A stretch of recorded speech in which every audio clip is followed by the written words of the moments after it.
고마우신 주님, 오늘도 저희가 함께 모여서 하나님을 예배하며 이 시간 주님의 말씀을 듣습니다.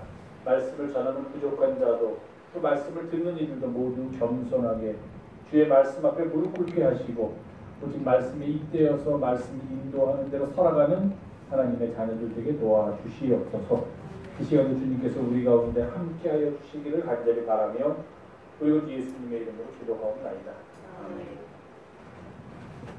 날이 참 더워요. 요즘 습하고 어제는 뭐 기온이 좀 떨어졌다고 하는데 또 비가 와도 그렇게 날이 시원해지지 않고 하루하루 지내시기도 힘들고 일하시기도 힘들고 또 밤에도 너무 더워서 또 잠도 제대로 못 주무시고 하실 텐데 이런 때일수록 더 건강을 유의하시면서 평안하시기를 바라겠습니다. 이것 또한 지나가리라 하는 마음으로 한 달 반만, 한 두 달 정도 한 달만 잘 견디고 건강하게 지내시면 되리라 생각합니다. 둘째 주 전에, 2주 전에 7월 첫 주 저희가 맥주 감사주일로 하나님께 감사의 예배를 드렸습니다. 기억나시죠? 14일 전이지만 참 먼 옛날 이야기지만 그 정도는 기억하셔야 돼요. 그때 제가 설교를 무슨 얘기를 했지요? 왜 이렇게 똑똑해 우리 그런 거 기억하시면 어떡해요. 예, 제가 그 주일은 감사주일이니까 감사합시다 하는 설교를 했겠죠. 보나마나 목사니까. 근데 무엇을 감사할까 하는 그런 주제를 잡는 게 참 어려운 일 중에 하나인데 그날은 내가 복음을 위한 일에 참여하게 하신 주님께 감사하면서 삽시다 하는 그런 말씀을 드렸습니다. 자기가 좋은가 우리 두 분이 아주 그냥 대답을 잘해주니까 제가 기분이 좋습니다. 그때 본문이 빌립보서 1장 3절에서 7절까지였습니다. 근데 제가 오늘은 빌립보서 본문을 1장 7절에서 11절까지를 잡았습니다. 그럼 겹치는 절이 있네요. 몇 절이 겹치지요? 7절이 겹칩니다. 그 7절에 있는 말씀 중에 오늘 설교의 제목이 들어있습니다. 7절의 맨 마지막에 뭐라고 되어 있습니까? 다 나와 함께 은혜에 참여한 자가 됩니다. 우리는 다 함께 은혜에 참여한 자다 하는 그런 말씀을 제가 오늘은 드리려고 합니다. 은혜에 참여한 자. 그때는 하나님께 감사하자는 말씀을 드리면서 감사의 이유로서 우리로 복음에 참여한 자가 되게 하신 하나님께 감사합시다. 그런데 오늘은 그러면 우리가 은혜에 참여한 자로서 은혜에 함께 참여한 자로서 세상을 살아가는 것이 무엇인가 하는 그런 말씀을 좀 드리려고 해요. 얼마 전에 어떤 교회를 방문해서 같이 예배에 참여할 기회가 있었는데 그 교회도 이렇게 크게 올해의 표 그런 거 많이 이렇게 붙여놓으셨어요. 저희 교회는 조금 그걸 붙여야 되는데 제가 그런 감각이 떨어져서 못 붙이고 있는데 이렇게 붙여놨는데 거기 보니까 이런 말씀을 제가 가서 앉아서 예배에 참여해서 이렇게 쳐다보면서 봤어요. 분이 들어있어요. 더 좋은 땡땡 더 좋은 땡땡 더 좋은 땡땡이 됩시다. 자, 세 번에 걸쳐서 더 좋은이 있어요. 그 다음에 땡땡땡땡땡 뭘까요? 교회. 네, 그렇습니다. 교회 하나. 또 하나는 또는 또 성도. 이걸 꼭 이렇게 우리 교회 교회들이 이렇게 너무 잘하죠. 더 좋은 성도, 더 좋은 교회. 네, 두 개가 나왔습니다. 하나가 또 땡땡이 있어요. 뭐가 있었을까요? 말씀. 네, 또 아니에요. 제가 여러분 지금 대답이 잘 생각이 안 나는 것 때문에 충격을 먹었습니다. 더 좋은 목사. 깜짝 놀랐어요.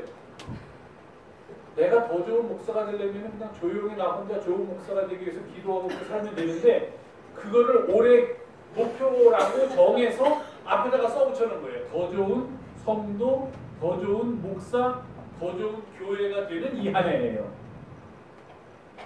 그래서 저는 이 교회 목사님이 굉장히 도전을 하고 있구나.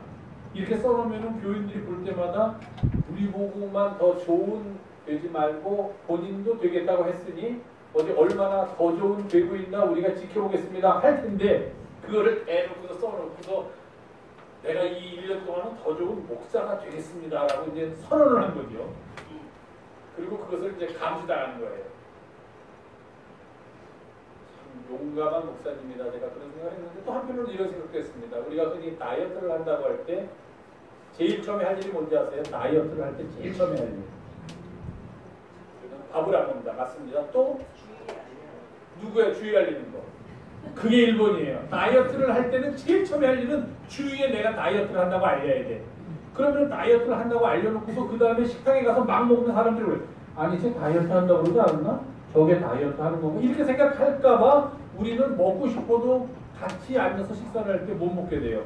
몰래 숨어서 아이스크림을 먹다가도 누가 볼까봐 나 다이어트 한다고 선언했는데 다이어트 하면서 웬 아이스크림 할까봐 못해. 그러니까 다이어트를 할 때 제일 첫 번째로 해야 할 일은 다른 사람들에게 내가 지금 다이어트를 한다는 걸 알려랍니다.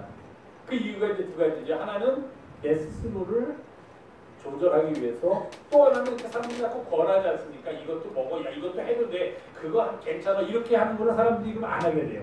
쟤 다이어트 안 되니까 권하지 말자. 쟤는 다이어트 안 되니까 뭐 이렇게 단 거 그런 거는 갖다 주지 말자. 이제 주변 사람들이 도와주게 되고, 또 내가 선언을 했으니까 그 선언대로 살아가게 돼요. 그래서 제가 그걸 보면서 아, 이 목사님은 이렇게 선언을 해놓고 본인이 그 선언대로 살아가기 위해서 부단히 노력하고 계시겠구나 하는 생각을 했습니다. 그냥 더 좋은 교회가 됩시다. 저 같은 그럴 거예요. 약간 숨어서. 왜냐하면 더 좋은 성도가 됩시다 그러면 왜 목사 진은 안 하면서 우리 보고만 더 좋은 하래? 이럴까봐 더 좋은 교회가 됩시다 그러면 다 한꺼번에 하는 거니까. 우리는 늘 더 좋은 성도가 되기 위해서, 더 좋은 목사가 되기 위해서, 더 좋은 교회가 되기 위해서 애쓰고 노력하면서 살아가는 사람들입니다. 근데 그렇게 살아간다는 것을 오늘 바울의 표현을 빈다면 우리가 함께 은혜에 참여한 자로서 세상을 살아가는 거다. 이렇게 말하면은 그 모든 것 세 가지가 다 포함되는 말이에요. 그런 생각입니다. 아시겠지만 빌립보서는 말 그대로 빌립보라는 지역에 바울이 세운 교회에 보낸 편지입니다. 어디서 보냈냐면은 아마도 바울이 옥에 갇혔을 때 이 편지를 썼을 것이다. 우리가 이렇게 추정합니다. 그렇게 추정하는 이유는 간단합니다. 오늘 7절에도 나오지만 나의 매임과 매여 있다는 말이에요. 자유가 없다는 말입니다. 그러니까 이런 매임이란 말이 갇힘과 매임과 이런 말이 어떤 서신에서 반복되고 있으면은 우리가 그 서신을 어디에 썼는지 확실히 알지 못하더라도 추정할 수 있습니다. 아, 이것은 지금 이 글을 쓴 사람이 자유롭지 못한 신체의 구속을 받는 상태에서 쓰고 있구나 하는 것을 알 수 있고, 그러다 보니 이 빌립보서는 감옥에서 바울이 쓴 편지구나. 누구에게 쓴 편지일까요? 빌립보라는 지역에 있는 교회의 교인들에게 보낸 편지구나 하는 것을 알 수 있습니다.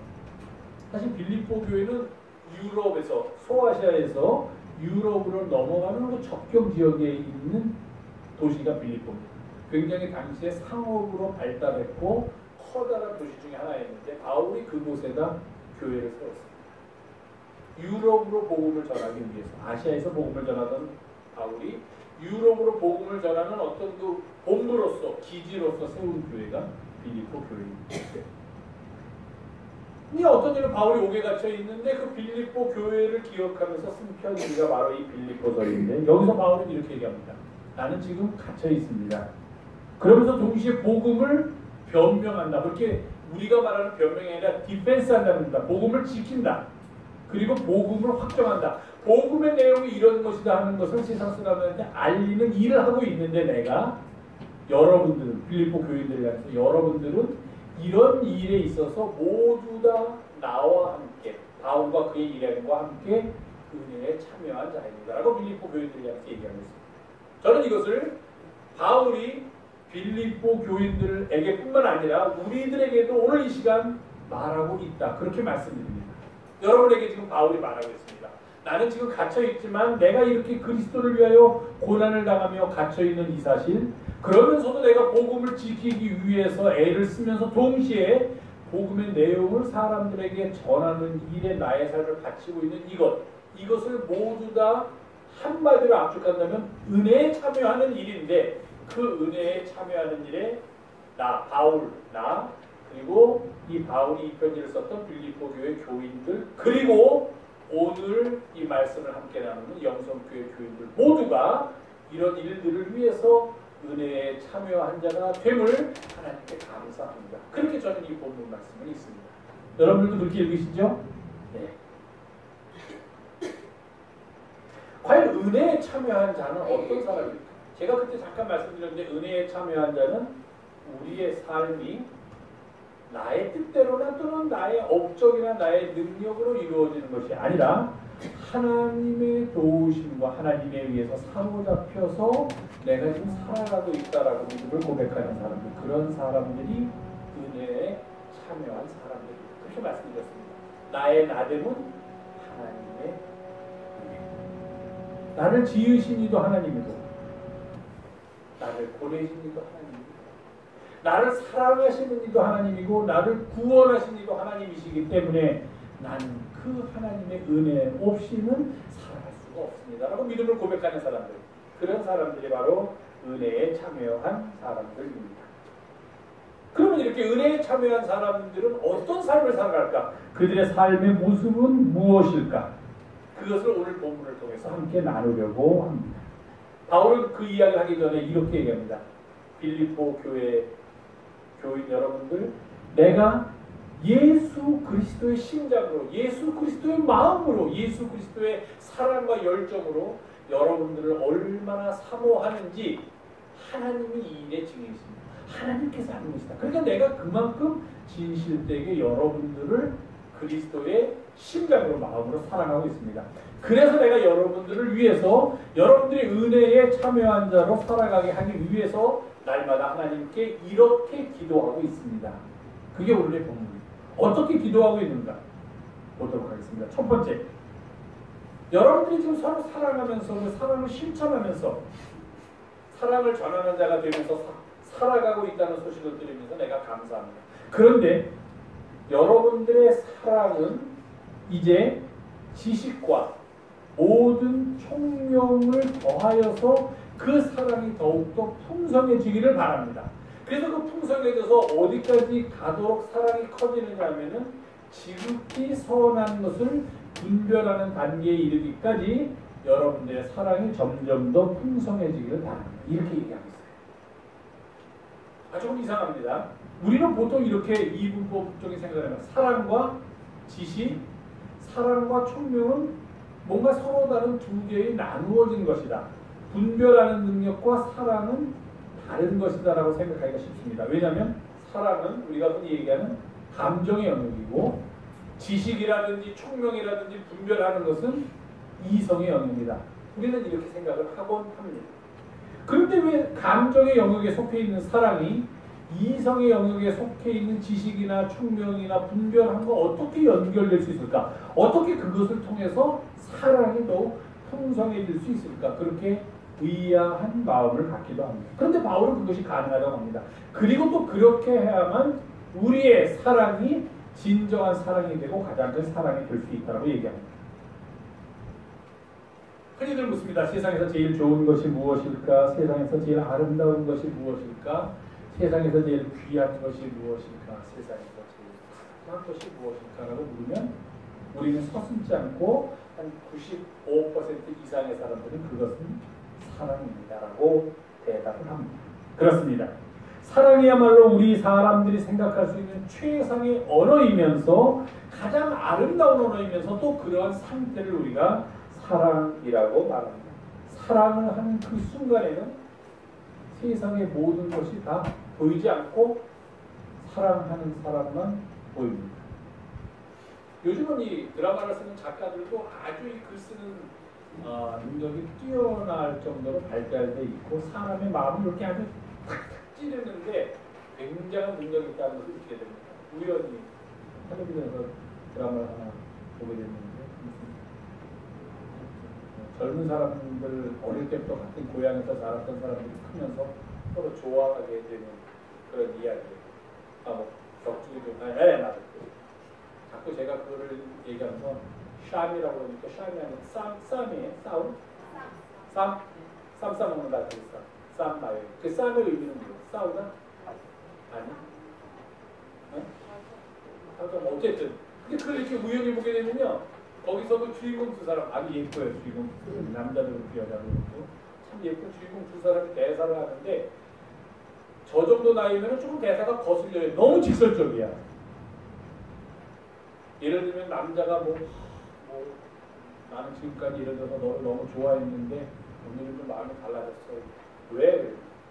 지금까지 좋아했던 것보다 500배나 너를 더 좋아한 것 같아. 그러면 여자가 받으면서도 대사를 떠는데 강단을 얘기해볼까요? 그냥 절로 사면 말할까? EXX 산토끼 그 뒤에 있는 말 연결한 EXX 왜 이렇게 솔직해? 이렇게 얘기를 합니다. 자기를 500배나 더 좋아하게 됐다고 널 보는 순간 내가 왜 그걸 몰랐지? 너가 이렇게 이쁜 걸 하면서 얘기를 하면요. 이 여자가 옛날 같으면 부끄러워가지고 얼굴을 돌리게 되는데 요새는 이 뭐뭐 왜 이렇게 오늘 솔직한 거야? 솔직하다는 거야. 자기가 그만큼 그런 사랑을 받기에 충분하다고 얘기하는 거죠. 그런 대사를 보면은 조금 저도 구시대라서 그런지 몰라도 가끔은 좀 거칠다.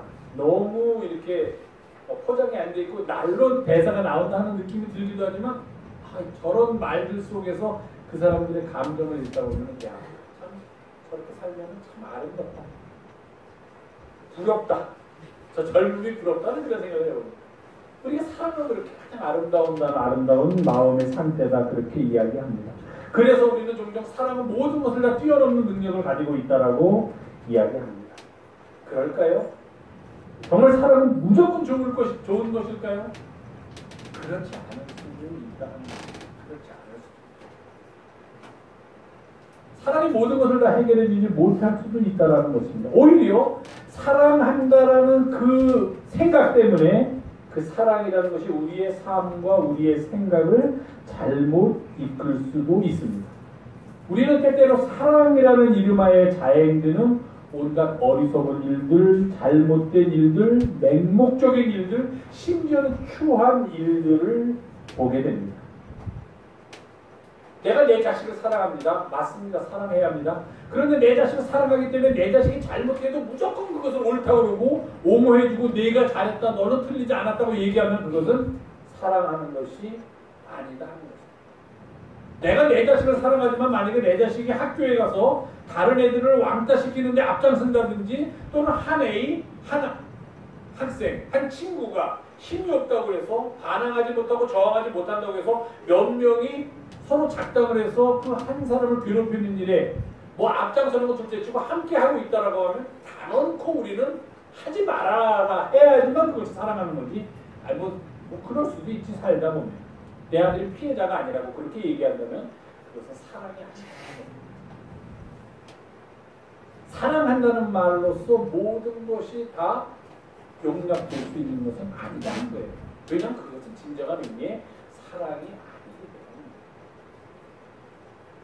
한 나라의 통치자로서 백성들을 사랑하고 백성의 아픈 부분을 보듬어주면서 어려운 일을 당했을 때 뛰어가서 백성들을 살펴야 될 사람이 그런 일을 하지 않았으면 거기에 상응하는 어떤 처벌이나 또는 거기에 상응하는 조치가 있는 것이 당연한 것이고 그것이 오히려 사랑하는 것인데 그 사람을 바르게 만드는 것이 더 사랑하는 것인데 그렇지 않고 그 사람이 억울하다고 하면서 아직 태극기를 법원 앞에서 흔들고 있다면 그것은 사랑이 아니라는 거예요. 내가 당신을 사랑하기 때문에 이 일을 합니다라고 하면은 그것은 사랑이 아니라 아직도 자신의 어리석음, 자신의 이기심, 자신의 폭력성, 자신의 추함을 드러내는 행위에 불과한 것이지 그것을 우리가 정말로 저 사람들은 저 잘못한 사람을 사랑하기 때문에 저렇구나라고 이야기할 수는 없다는 겁니다. 그래서 바울이 얘기합니다. 여러분들이 사랑하십시오. 사랑하면서 사랑하는 것은 가장 중요한 일입니다. 그러나 그 사랑은 여러분들이 가지고 있는 지식과 총명이 더해져야지만 더 풍성해질 수 있습니다. 그래서 그 사랑을 가지고서 지극히 선한 것을 분별하는 능력에까지 이르게 된다면 여러분들은 사랑의 가장 절정에 서 있는 것입니다. 그렇게 얘기합니다. 사랑한다는 것은 선한 것을 분별하는 능력이 함께 갖추어질 때 그때 비로소 그 힘을 발휘할 수 있다는 겁니다. 무조건의 사랑이 사랑은 아니다 하는 것을 바울이 여기서 얘기해 주고 있습니다. 그래서 그는 로마서에서 이렇게 얘기합니다. 사랑하십시오. 그런데 사랑엔 거짓이 없나니 만약에 여러분들이 정말 사랑한다면 누군가를 무엇인가를 사랑한다면 악한 것을 생각하지 말고 오히려 악을 미워하고 선에 속하십시오. 그것이 사랑하는 것입니다. 이렇게 얘기해요.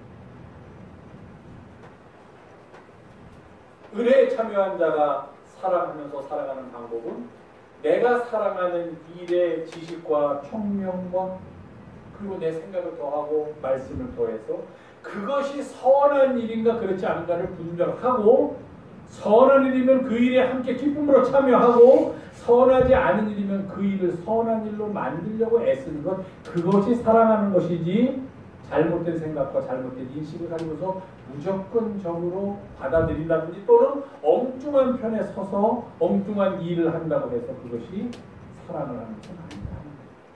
은혜에 참여한 자의 삶. 그것은 비단 뭐 큰 일뿐만 아니라 우리의 작은 일부터 얘기합니다. 자문서에도 보면 자식을 사랑하면 매를 들라는 말씀, 우리들은 매를 들면 큰일 나죠. 옛날이니까 그런 말이죠.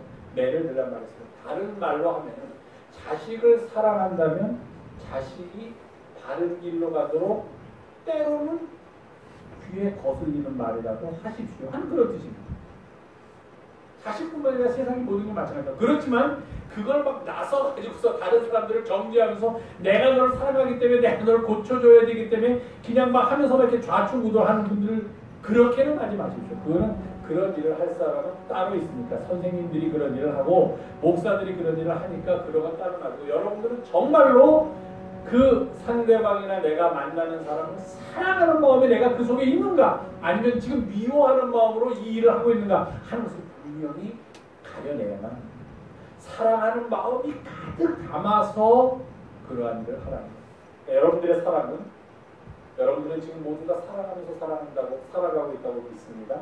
그 사랑은 말씀을 통하여 지식이 더해지고 말씀을 통하여 총명이 더해지고 그래서 우리가 지극히 선한 일을 분별하는 능력을 갖게 될 때 완성되게 되고 풍성한 사랑이 됨을 기억하시길 바랍니다.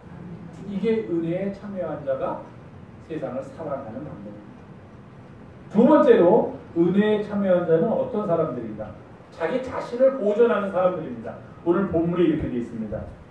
진실하여 허물 없이 그리스도의 날까지 내 자신을 지키라는 겁니다. 어떻게? 진실되게 내 자신을 지켜라. 내 자신을 지켜라. 어떻게? 허물 없이 내 자신을 간직하라. 그것이 정말로 은혜에 참여한 자로서 사는 사람. 말로는 은혜에 참여한 자로서 산다고 하면서 세상적으로 보면 똑같이 진실 깨지 않고 허물 많은 삶을 사는 것은 진정으로 은혜에 참여한 자의 삶이 아니다 하는 것입니다. 그런데 세상을 살면서 그렇게 사는 것은 참 어려운 일입니다. 이 세상 속에서 자신을 진실되게 허물 없이 지키면서 산다는 것, 그거 참 힘든 일입니다. 우리는 무중력 상태에서 살고 있지 않습니다. 중력의 영향을 받아서 살기 때문에 넘어지기도 하고, 뭐 넘어지는 것은 둘째치고 걸어다니면서 살 수가 있습니다. 많은 영향을 받으면서 삽니다. 그 영향으로부터 내가 자유로울 수가 없는 그런 세상에서 살아가고 있습니다. 그럼에도 불구하고 성경은 우리들한테 권면합니다. 여러분들이 은혜에 참여한 자로서 살기 위해서는 여러분 자신을 진실되게, 여러분 자신을 허물 없이 예수 그리스도께서 다시 오실 그날까지 그렇게 지키면서 살아가십시오. 바울도 늘 그렇게 기도합니다. 우리 안에 깨끗한 마음을 가지고 정결한 마음을 가지고 허물 없이 예수 그리스도께서 다시 오실 그날까지 살아갈 수 있다면 그것이야말로 우리가 살아가는 가장 아름다운 모습입니다. 그렇게 권면하고 있습니다. 힘듭니다. 우리가 어린애들 얘기할 때 이런 영어로는 이런 표현이 있습니다. 피어 프레셔라는 게 있습니다. 피어 프레셔. 한 중학교, 고등학교까지 물어봅니다. 학생들한테. 너 세상에서 제일 소중한 게 뭐냐? 또는 소중한 사람이 누구냐? 그럼 그들의 대답의 첫 번째가 뭐예요? 소중한 사람, 소중한 게 뭔지 아세요? 부모, 형제, 자매 아니에요. 친구예요. 친구. 그래서 우리는 늘 그런 얘기를 합니다. 피어 프레셔. 피어가 친구라는 뜻이에요. 프레셔는 압력이라는 뜻입니다. 친구들이 아니에요. 그리고 또 사람의 심성이라는 게 아주 약해서 좋은 일 하자고 그럴 때는 잘 안 움직이는 사람들이 나쁜 일 하자고 그러면 그냥 귀가 쫑긋해지는 게 또 이 사람들의 연약한 심성입니다. 그래서 모든 일을 할 때 잘못된 일로 들어가게 되는 가장 첫 번째는 뭐냐면 그 친구들의 압력, 피어 프레셔를 이기지 못해서 얘기합니다. say no 하라고 얘기합니다. 근데 no를 못해서 그래요. 친구가 가자 그러면 가게 되고 안 그러면 왕따 될 거 아니에요. 친구가 해보라고 그러면 해야 될 것 같고 이러면서 우리가 살아갑니다. 이게 비단 청소년에만 있는 게 아니라 우리들이 살아가면서 우리의 삶 속에 그 형태는 다르지만 우리는 늘 그런 주변의 압력과 주변의 유혹 속에서 살아갈 수밖에 없다는 겁니다. 거기서 자기 자신을 진실되게 허물없이 지키는 것이야말로 은혜에 참여한 자가 살아가는 가장 귀한 모습임을 우리는 늘 기억해야만 합니다. 고린도전서 3장에서 이렇게 권면합니다. 여러분은 하나님의 성전입니다. 여러분 한 사람 한 사람이 하나님의 성전이고 그렇기 때문에 여러분 안에는 하나님의 성령이 거하고 있습니다. 여러분이 하나님의 성전이고 여러분 안에 하나님의 성령이 거하고 있으니 여러분들은 거룩합니다. 이 거룩함을 지키면서 살아가도록 노력하십시오. 그렇게 권면하고 있습니다. 은혜에 참여한 자는 늘 진실되게 늘 허물 없이 자기 자신을 지키면서 그리스도의 날까지 이루는 사람, 그런 사람들이 은혜에 참여한 사람들입니다. 그리고 세 번째로 은혜에 참여한 사람은 오늘 본문에 있는 말씀 11절에 있는 말씀대로 예수 그리스도로 말미암아 의의 열매를 가득 맺어서 하나님의 영광과 찬송이 되는 사람들, 그런 사람들이 은혜에 참여한 사람들입니다. 우리 그리스도인들에게 열매를 맺는 것은 참 중요합니다. 성경을 보면 그런 열매에 대한 이야기가 아주 많이 나옵니다. 곳곳에서 열매에 대한 말씀을 듣습니다. 열매에 맺지 못하는 삶은 그렇기 때문에 은혜에 참여한 삶이 아닙니다. 예수님께서 말씀하셨습니다. 좋은 나무는 그 열매로서 좋은 나무인 것을 알고 나쁜 나무는 그 열매로서 나쁜 나무인 것을 알게 된다. 즉 어떤 나무가 좋은 나무냐 나쁜 나무냐는 자기 자신이 좋은 나무라고 아무리 이야기해서 좋은 나무가 되는 것이 아니라 거기서 맺는 열매를 통해서 그 나무가 좋은 나무다 하는 것을 알 수 있는 것처럼 우리의 삶도 마찬가지다 하는 겁니다. 주님께서 우리를 택하신 이유는 우리로 가서 열매를 맺게 하기 위함이다. 요한복음 15장에서 말씀하고 계십니다. 요한복음 15장에서 이렇게 말합니다. 예수님은 포도나무요 우리는 가지니 가지가 포도나무에 붙어서 항상 열매를 맺어야만 비로소 가지가 가지답게 사는 것이다 라고 이야기합니다. 갈라디아서에 보면은 성령을 받은 사람들이 살아가는 모습을 성령의 열매라고 표현합니다. 성령을 받았기 때문에 그 성령을 받은 사람의 삶 속에서 외부로 표출되는 삶의 모습, 그것이 바로 열매라는 것입니다. 그렇기 때문에 오늘 바울이 우리에게 권면한 대로 우리가 함께 은혜에 참여한 자로서 세상을 살아가려면 우리의 삶 속에서 예수 그리스도로 말미암아 많은 열매를 맺으면서 살아가야 한다는 것입니다. 특별히 의의 열매를 맺으면서 살 것을 오늘 본문은 권면하고 있습니다. 사랑하는 교회 여러분, 우리가 맺을 의의 열매는 아까 말씀드린 대로 사랑을 통해서 맺어질 수가 있습니다. 그런데 사랑은 어떤 사랑이냐? 모든 지식과 총명으로 풍성하게 되어서 지극히 선한 것까지 분별할 수 있는 그런 사랑입니다. 맹목적이고 어리석거나 이기적이거나 폭력적인 그런 사랑이 아니라 정말로 지극히 선한 것을 분별하여 그것을 사랑하는 사랑. 그리고서 또 우리 자신이 자기 자신을 진실되게 허물없이 지키면서 살아가는 삶. 그런 삶들을 통해서 우리는 정말 예수 그리스도로 말미암아 의의 열매, 선한 열매, 생명의 열매를 맺게 됩니다. 날이 참 무덥습니다. 왜 여름은 이렇게 무더울까요? 왜 이렇게 여름은 무더울까요? 열매를 맺게 합니다. 지금 다 온갖 식물들은 지금 열매를 맺기 위해서 안에서 무지무지한 노력을 하고 있습니다. 과실들도 그렇고 곡식들도 그렇고 이제 가을에 풍성한 열매를 맺기 위해서 이 더위를 이겨가면서 이 더위를 통해서 더위 속에서 열매를 맺기 위해서 애를 쓰고 있습니다. 과연 우리 자신은 어떤 열매를 맺기 위해서 지금 무엇을 하면서 우리가 어떻게 살아가고 있습니까? 과연 우리는 은혜에 참여한 자로서 그렇게 살아가고 있습니까? 아니면 은혜와 관계없는 삶을 살고 있습니까? 부탁드립니다. 바울이 우리에게 권면한 대로 우리 모두는 함께 은혜에 참여한 사람들. 그것이 우리의 기쁨이요. 우리의 자랑입니다. 우리가 은혜에 참여한 자로서 세상을 살아가는 것입니다. 은혜에 참여한 자로서 그에 합당한 열매를 맺기 위해서 우리가 늘 풍성한 사랑으로 그리고 내 자신을 진실되게 허물없이 지키는 그런 삶의 모습을 통해서 점점 더 은혜에 가까워지는, 은혜 없이는 살 수 없는, 그래서 은혜에 합당한 열매를 맺는 우리 사랑하는 영성의 가족들이 되기를 주님의 이름으로 부탁을 드립니다. 기도하겠습니다.